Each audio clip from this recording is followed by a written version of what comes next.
स्वागत है आपका अपना चैनल सुबह एंड सोनू में।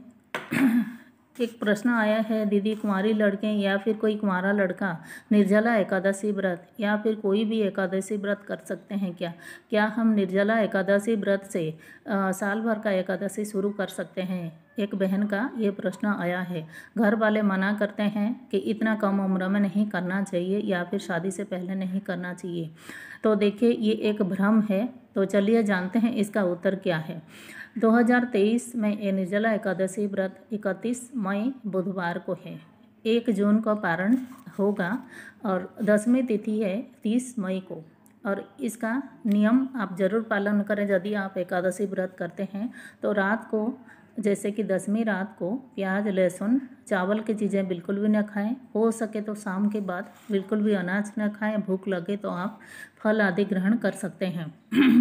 तो देखिए, भगवान विष्णु जी को एकादशी समर्पित है और ये कोई सुहाग वाली व्रत नहीं है। तो इसीलिए कोई भी कुंवारा लड़का या लड़कियां ये व्रत को कर सकते हैं, चाहे वो निर्जला एकादशी व्रत हो या फिर और कोई एकादशी व्रत हो, आप जरूर कर सकते हैं।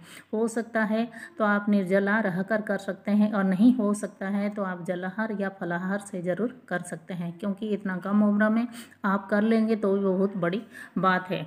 पर कुछ नियम का जरूर आप पालन करें।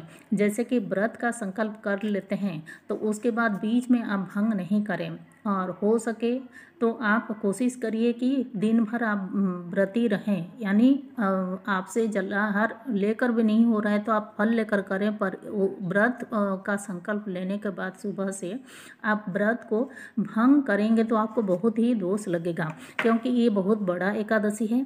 और एकादशी हो चाहे कोई भी व्रत हो, संकल्प के बाद उसका भंग करने से हमको बहुत दोष लगता है।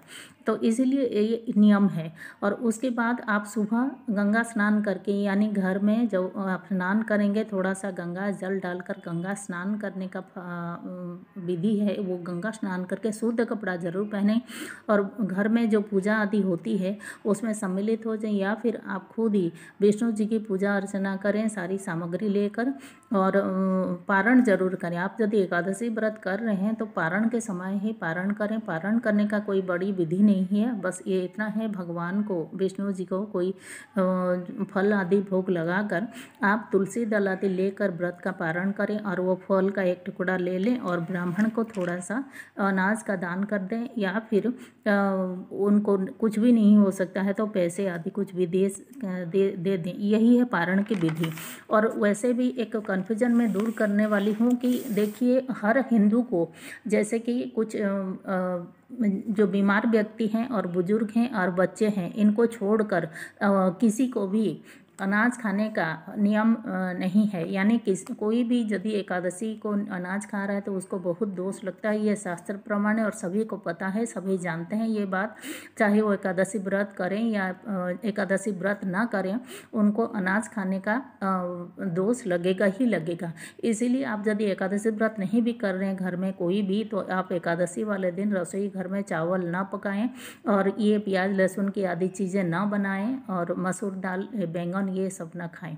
तो इतना ही मेरा अनुरोध है कि आप यदि एकादशी व्रत घर में कोई भी नहीं कर रहे हैं तो आप ये सबसे बचें, तो आपको कम से कम दोष तो नहीं लगेगा।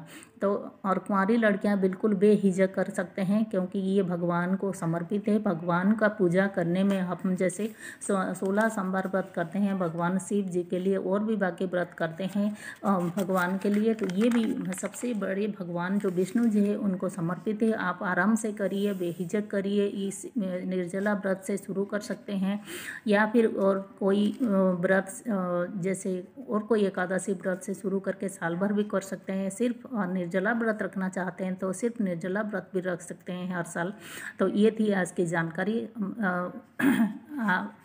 आपकी जो प्रश्न है उसका आपको उत्तर मिल गया होगा। आपको अच्छा लगे तो मेरा चैनल को सब्सक्राइब करिए, लाइक शेयर कमेंट ज़रूर करिए।